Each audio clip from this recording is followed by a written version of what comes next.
welcome back everybody. Now it's with great pleasure that I welcome back Skylar HEDSTROM. Skylar has been collaborating with Macmillan for many years now. I've lost count. Yeah, it's been a while. It's been a while, and Skylar has collaborated on lots of events, face-to-face events, and these online events for the last almost all editions, in fact, I think. We've now been doing these for 4 years, and you've been involved from the very beginning. Skylar is an actor, director. He co-runs Acting English, Impact. Yeah. I always forget the Impact Theatre here in Madrid. He does a lot of performances and storytelling sessions with children in primary level in particular. Yep. He also does cultural sessions for Macmillan in secondary schools. So he's a polyphacetic person, really. And today he's going to talk to us about fomenting respect through positive discipline with our ESO and Bachillerato students. So welcome back, Sky. Thank you, Louise. So I want to begin by saying this is a topic that one could spend hours and take full courses on, and I'm merely going to scratch the surface and hopefully pique your interest, and if you have further questions you can do some research on your own or even sign up for a longer course. But I feel like this is a topic that's important and people are talking about it, so I want to provide a basic introduction. So we're going to talk about positive discipline. Mutual respect, it's not just between the students, but between the teacher and the students. And what is positive discipline? Before I ask what is positive discipline, I guess I should ask what is traditional discipline? What do we normally think of when we think of discipline in the classroom? So it's a broad topic, but some possible answers would be that if a student displays bad behavior, this behavior is met with some kind of punishment.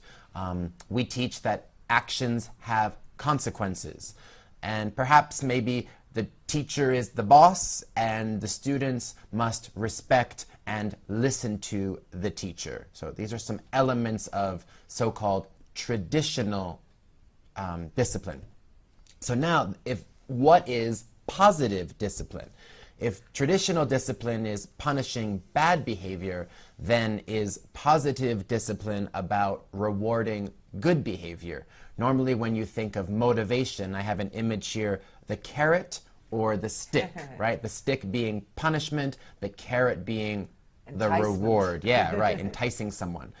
So we're going to start with a poll, and the question is, what is positive discipline? I'm curious to see what you know already, and there are 3 choices. A, rewards and praise for good behavior. B, encouragement. Or C, discovering the root of the problem. So please choose your answer. Choose your answer, and people actually have done so already. Oh yeah? Yes, and we've got, it seems at the moment a majority, it's at 60% more or less now, have chosen B. Encouragement, right. And then after that, about half that, 27%, rewards and praise for good behavior, right. So A, and then about 17% are saying C, discover the root of the problem. Right, so it's a bit of a trampa. I put kind of some tricky terms in trap here. For them. Have yes. You laid a trap? Yeah, I've laid a trap. So the correct answer is B, encouragement. So for people that think rewards and praise is a key of positive discipline, actually no.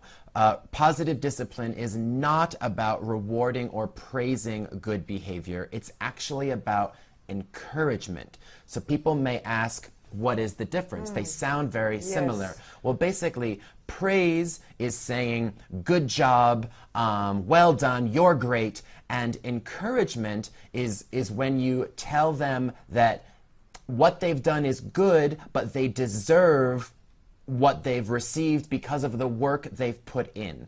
Let me give you an example. Okay. Praise. I'm so proud of you. Here is your reward. Encouragement. You worked hard. You must be so proud of yourself. So instead of rewarding the person, the student will evaluate himself or herself. So another example, praise. You are such a good student. Encouragement. Thank you for helping. Focusing on the behavior. The problem with praise, psychologists have studied that when you give praise, kids or teenagers or anyone really, they live for the praise. Yes. They become a praise junkie, yes. right? So when a student does something, they're always asking you, did I do a good job? Is this right? Because they need the constant feedback and reassurance. Whereas encouragement is letting them judge for themselves. They evaluate their own. That's interesting. That's interesting because, yes, normally praise, when you say it's external, it comes, you're expecting it to come from outside. Yes. You need the attention of somebody else on your behavior to validify it. Yes, yes. Whereas you're trying to develop an intrinsic mechanism of recognizing self-evaluation. Self-evaluation. Yes. It's like candy. They say that praise is like candy. A little bit's okay, but if you get dependent on it, you want it too much, and too much is bad. Yes. Okay, so encouragement more than praise. And the other part, C was the other choice, focusing on the root of the problem. With positive discipline, there is more attention paid to the solution to the problem, not the details of the problem itself. Right, because you can get stuck in that. Right, can't who you? did it? Who started this? It's your fault. Whose fault is it? We don't want to focus on the blame. It's really more important, how can we avoid this in the future? What can we do differently? What is the solution? And often students can help you come up with the solution. You ask them, what can we do differently? How can we change our behavior so that this doesn't happen again? Another key point, when you do talk about the problem, you want to be sure to critique the action, not the student. We don't want to say, I have a problem with you, personally, I have a problem with the situation, with the behavior. We want to develop mutual respect and not have anyone feel like you're personally attacking them, per se. And you don't want then that to develop into a kind of labeling. Right, this that's is a true. troublemaker. Exactly. And this is the exactly. We want to treat everyone on an even field, and it's the action, the behavior, not the person. Yep. Okay. So goals of positive discipline. Why are we doing this? So one goal is to create a healthy, respectful classroom environment. Another goal is to help students become more self-reliant, where they recognize their own emotions, they practice self-control, the motivation comes from within, right? They're becoming more autonomous. And then the third part is to improve students' self-esteem. Okay, so this is why we do it. Now, some people think that positive discipline sounds kind of new age, touchy-feely. It's another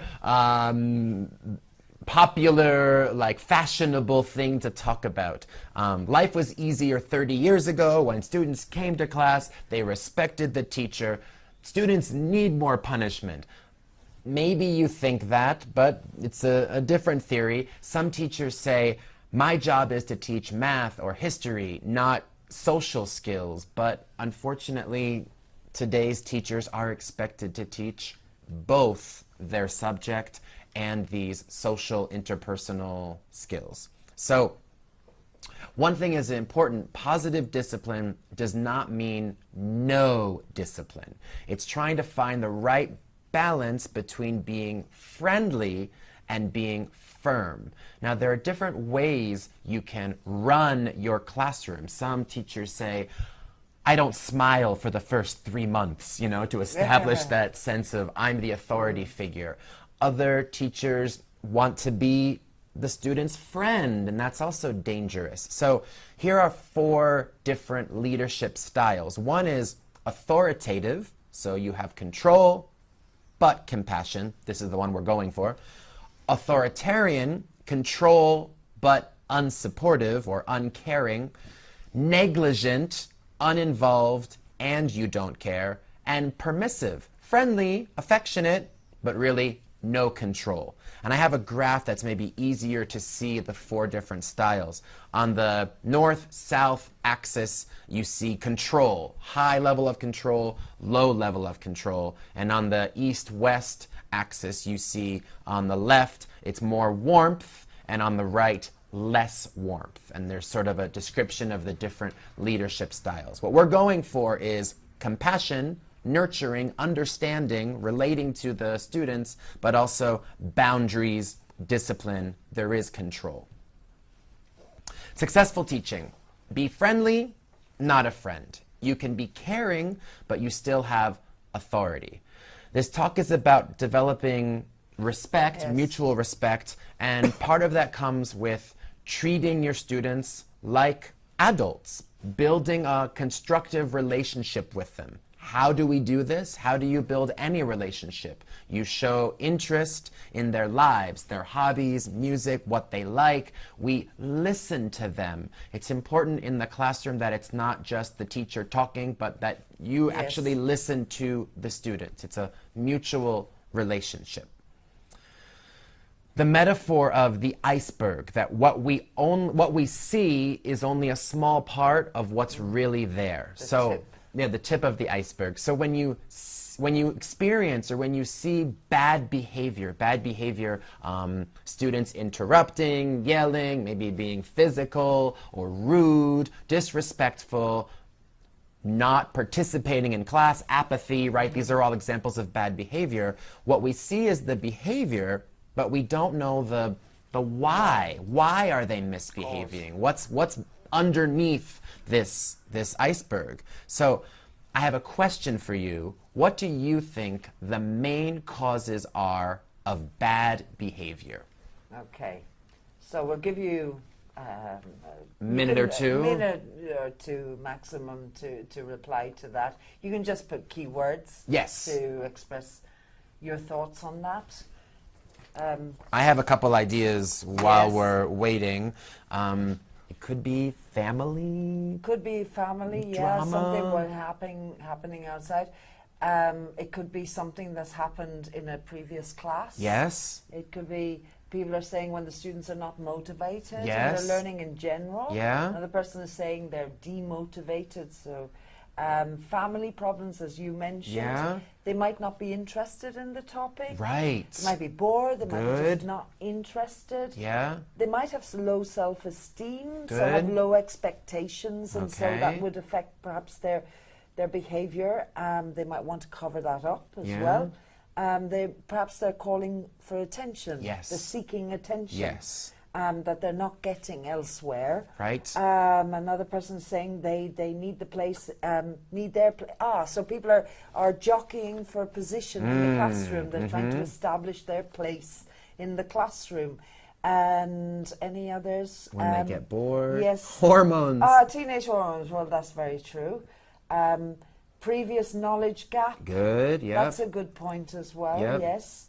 That can cause, it can cause behavior issues. And they're not interested. Perhaps the materials that are being used are Okay. not motivating, so we need to consider that. And they don't share the educational goals. They're like, why are we here? Why are we here? Maybe it's Totally. not clear to them what the goals are either. Eh? Shall we keep going? Yes. So some of the factors could be external. You have no control over them. They're having a bad day. Yes. They're tired. They're hungry. They didn't sleep well. Social issues. And some of them are within your control within the classroom. So what I want to talk about, and what some people did mention, is they want attention, okay? They want to belong, they want to feel important, they want to get attention, but perhaps they don't know how to do it. So I think the best way is to get them involved in the learning. Oh, sorry. A problem with unruly students is if they are bored. So really, it's not the student's job to sit, listen, be quiet, and just passively absorb the information.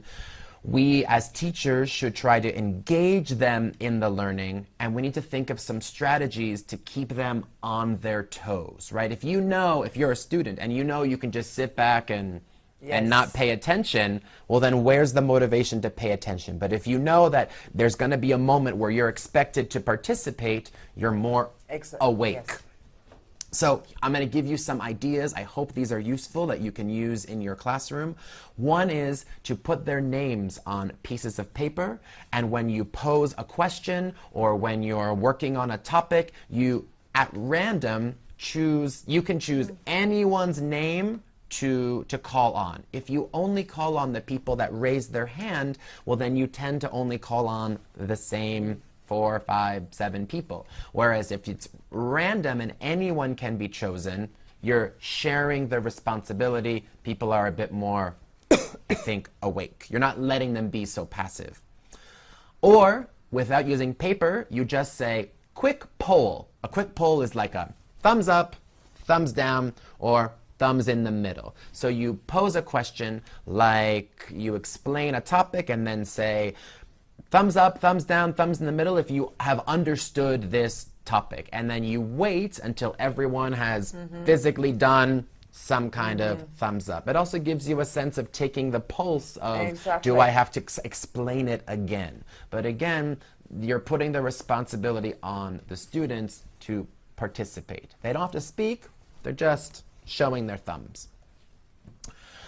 Getting students out of their chairs, right? If you're sitting for a long time, obviously you're going to be bored or less motivated. Yes. So I think any activity where the students are standing up or moving around, not the whole class, but something to get them to break up the typical sitting down. So an idea could be putting information around the room, and they have to go and find the information around the room. Another idea is when you have students come to the front and they write their answer on the board. Any time where you have a couple students coming to the front, everyone else is paying attention because they love to see their classmates, I don't know, perform. You can have students check their answers with other people in the room, so they instead of the person next to you, they go across the room. Just a reason to get out of their chairs. So my next question for you is, do you have any other strategies or suggestions? How can we get students out of their chairs, or other strategies to keep them actively engaged? So, so ideas for ideas and activities that you've done in your classroom, ways of getting them motivated, involved, participating, awake. We would love to hear from you, because remember, this is a forum. Sharing. That's the idea, is that everyone has experience, and if you have an idea that has worked successfully, then maybe it'll work for other teachers also. And one has come in, board race. A board race, perfect, like a relay race, right? So they have to, they have the pen, they run up, they in teams, right? Write the answer on the board, run back. I love it. Games, good, using games, right? But obviously with a pedagogical purpose, right? Yes, like whatever you're studying, they can practice that. Yes. So it's taking it off the page. Games, auctions, role playing. So acting things out, competitions in the gym, perfect. etc. Yeah, I think any element of competition, game, I like auction, Yes, TPR activities. Good, yes. And they work at any age, and it's true. We often associate TPR with younger children, primary age, but in actual fact we can take it further, I think. As Louise mentioned earlier, I teach theater in English as my main job, and a lot of the activities that I do with high school students, I also do with adults. They're really they're universal. adaptable. And using post-its with key information on the walls that they have to consult, tasks that they do in turns. So different days, the students do different tasks. It rotate. Make it personal, anecdotes, so involving the personal input from the students. Try to link it again to their lives. They love writing on the IWB, interactive whiteboards as well, so using technology to involve them, and allowing them, perhaps now and again, maybe not all the time, to take the role of the teacher. Yes, I love it. In some way. It doesn't have to be the teacher necessarily standing at the top of the class, but yeah. some way, I mean, we see that in information gap type exercises where you are an expert in a part, but you need to find out more to complete. I agree. Yeah. Anything where they're taking responsibility and they're being more active. All those ideas are excellent. Another one, think, pair, share. Well, I think most people have heard of this. You pose a question, and first they think about it, then they talk to the person next to them, and then they share with the group. So I have a variation on this, which is called confer, compare, clarify. Similar, but just a slight variation. So imagine you read an article or watch a video, or there's some kind of material you're presenting, and the students are expected to take notes. So they've taken some notes on what they've just seen or learned about. Then in pairs or small groups, they confer, so they share what they think was the most important information. Then they compare, they see what their friends wrote down and what they wrote down, and then they can borrow information from each other, and then clarify, they can write down any questions they still have to ask the teacher. Okay? So again, group work with a structure. A little bit of personal, and then in a small group, and then in the whole class. In order to broaden just to make them involved, right? It's a way of getting them more active in the learning. Exactly. So a lot of these ideas, some of these ideas I've done in my class, some of these ideas I've gotten from this book, Total Participation Techniques by, I guess, Persida and William Himele. Another idea I have from this book is called bounce cards. These are for discussions. So when you have a debate, or when you imagine you're studying the environment and you want to ask a question and no one will respond, you have these cards, and they are prompts, and it's the first couple words, and it's about when someone says something, you can bounce your idea off of their idea. Let me show you some examples. So a prompt such as, I agree because, or that's true. Another example is, I like your idea about.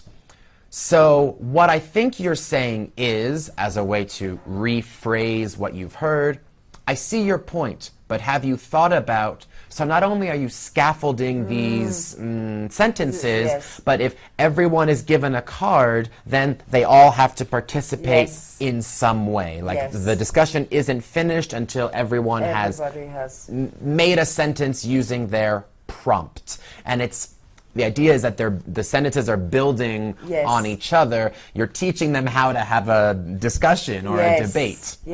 And how to interact with others. Another element of positive discipline, I guess, is establishing the rules of the classroom. Now, obviously, it's April, and most teachers do this in the first week of school. So I guess my advice would be take some of these ideas and implement them in September, in the next school year. I assume you've made a list of classroom rules of behavior with your students. Some teachers prefer to do it together as a group, like the class comes up with the rules with your help, or other times the teacher just says, these are the rules. It's important to phrase the rules in an affirmative way, meaning saying what they can do rather than saying, don't do this or you shouldn't do this. It's easier to understand when you are phrasing things in the affirmative. Instead of saying, don't interrupt other people, you phrase it as, we wait until someone has finished and then we raise our hand. Okay, so you're explicitly stating the behavior you're looking for, as opposed to don't do this, don't do this. Well, then what do I do? Right? So you're teaching them what they should be doing. What's the behavior you're looking for? What's the example? And when you're disciplining or presenting rules, if one of our goals is to treat our students with respect as adults, you can explain why we have the rules. So one common problem in a high school situation could be when students complain, like, I don't want to do this, or teacher, no. Or if they're rude to the teacher or other students, right? Comments or interruptions. So imagine the rule is treat everyone with respect. Then you go into an example. If we disagree with something the teacher says, we wait until an appropriate moment to express this feeling. So you don't just interrupt and express your disagreement. The reasoning behind it is rude comments can offend people, and no one wants to feel offended. In addition, an aggressive attitude can provoke an aggressive response, which only makes the problem worse. Right? If a student says something aggressive, then it's going to make you want to respond that way. So you explain the reasoning, and then you can explain the consequences. So here's what happens. Here's the process.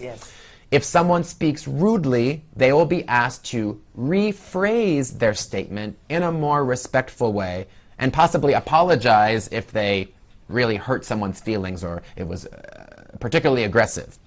If this doesn't work, the student can write down their complaint and time will be given later to address it. If you are in the middle of speaking, you don't need students interrupting you to tell you, I don't like this, I don't want to do this. You say, write it down, and in 10 minutes, I will listen to your concerns. Okay, so you're acknowledging their unhappiness, but you're saying there will be a time. You're putting parameters. Right, right. And then, of course, if the student has been extremely offensive or aggressive, they will be asked to see the room or whatever the protocol is in your school, the appropriate administrator. Okay, so you have the rule, explain the reason, explain the consequences. So just to finish up, I just want to give you some images of what positive discipline is. So traditional discipline would be yelling, raising your voice. Positive discipline is maintaining calm yourself because the teacher is the example, right? You can't behave in one way and ask your students to behave in a different way. So the idea is instead of yelling, treat them how you want them to treat you. Traditional discipline, the teacher has all the control. In positive discipline, the teacher's role is more of a supervisor, okay? Everyone is on equal footing. You're merely supervising the behavior. Traditional discipline, perhaps it's who did this? Whose fault is this? You're trying to find out who's to blame. And positive discipline, focusing on the solutions. What can we do? How can we make sure this doesn't happen again? Traditional discipline, looking for perfection. Positive discipline, mistakes are an opportunity to learn. It's important that everyone makes mistakes. Mistakes are okay. You recognize you made the mistake. As the teacher, you can say, it's okay to be embarrassed, right? Like, feelings are normal. What can you do next time? Well, maybe apologize. If your mistake was mean to someone, you can apologize and then focus on what can we do next. But mistakes are not always bad. Traditional discipline, giving rewards. Positive discipline, the motivation comes from the student. Traditional discipline, punishment. Positive discipline, being kind and firm. By kind, you need to validate their emotions or their feelings. So you can say, I see that you're angry. I understand you're upset. You validate what they're feeling, and then you say what's going to happen. Okay. So it's important to say, I understand you're upset, but there's still 20 minutes of class. Do you want to work on this exercise or do this activity? It's your decision. When you say it's your decision, that's sort of empowering language. You give the students choices, both of which are okay, and they choose one or the other. But it is important to validate their emotions. Traditional discipline works with fear. Positive discipline works with trust. Traditional discipline, instantaneous, get out of the room, stop doing that. Positive discipline, maybe everyone needs a moment to cool off. When you're upset, you go into fight or flight mode, and perhaps it's better to take 20 minutes, or even we'll talk about this tomorrow when everyone has calmed down. It's more of a long-term solution. And of course, I mentioned this earlier, traditional discipline, you're praising them. Positive discipline is about encouragement. You got an A or you got a 10 on the exam. You must have worked really hard. You deserve the 10, yes. right? Yes. You're acknowledging what they did and saying you deserve it, and the person's like, yeah, I deserve the 10 yes. because I worked hard, not because you're so smart, you're so intelligent. Thank you, right? It's a way of framing it. Yes. And that's all. Great. And now we have a couple of minutes where we'll open the floor to you, the audience.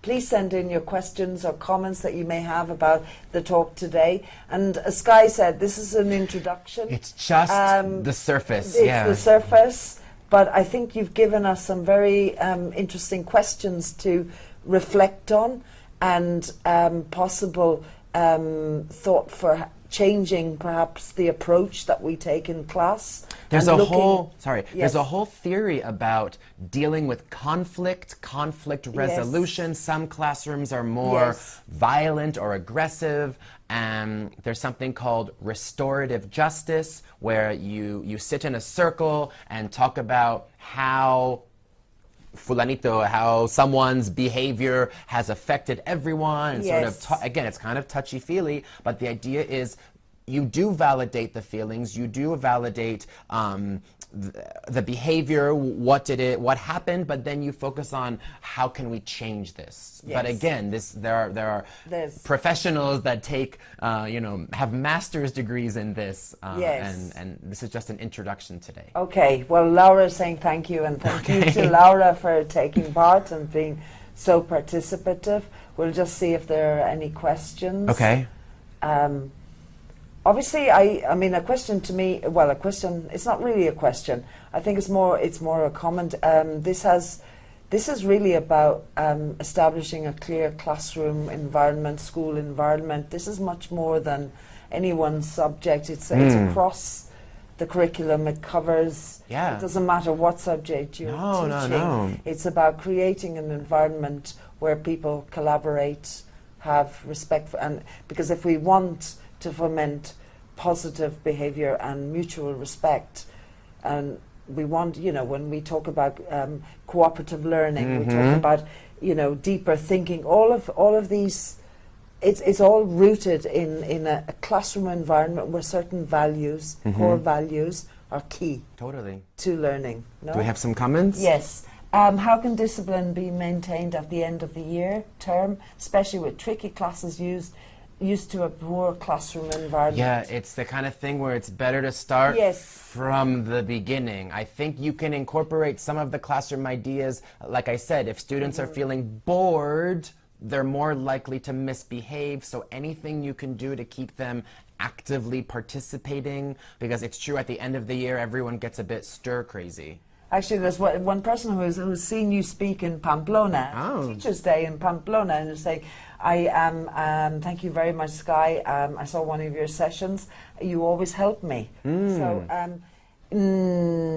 sometimes, one person is saying, sometimes they just can't stop laughing. Any suggestions? I just wait, and I sit down, because if you raise your voice, I think you can just sit and say, when you're ready. And sometimes the other students will police, they'll be like, guys, if it's coming from you, they'll keep laughing, but other people, maybe their classmates may have a different influence. Or I say, do you need to go get a drink of water? Go get a drink of water. And they go and walk out, get a drink of water, and that kind of breaks up the giggles. Exactly. Not necessarily directly related to this, but simply because they know that you are involved in theatre. They're interested in knowing about any interesting books that are related to theatre activities that they could use in class. I have one. What's the title? I think it's called Improv Ideas. It's called Improv Ideas, and it's basically just lots of different games, and sometimes it gives you lists. Like, imagine the game is create a place. It gives you a list of all possible places, because sometimes the most difficult thing with improv is thinking of the different ideas. So this book has lots of different lists that I use. And any online, just Google creative drama games and lots of ideas. Yes, and one last comment maybe to finish up from Lola. Thank you, Lola. Thank you. It's all about common sense, but we seem to lose it from time to time. We lose sight of it. And so it's very useful, you know, to focus our attention on this. That is an ongoing thing. Yeah. And as another person said, it is important to start well from the beginning. Definitely. Start as you mean to go on. Yeah. However, you need to keep it going, don't you? Authoritative, right? You Yes. have control, but you also are, it's boundaries, but you're nurturing, you're caring, you're showing interest. Fantastic. Okay. Well, thank you very much, Thank Sky. you, Louise. It's been a real pleasure. For me You've too. given us a lot of ideas now to think about, and I hope to see you again soon. Perfect. Okay.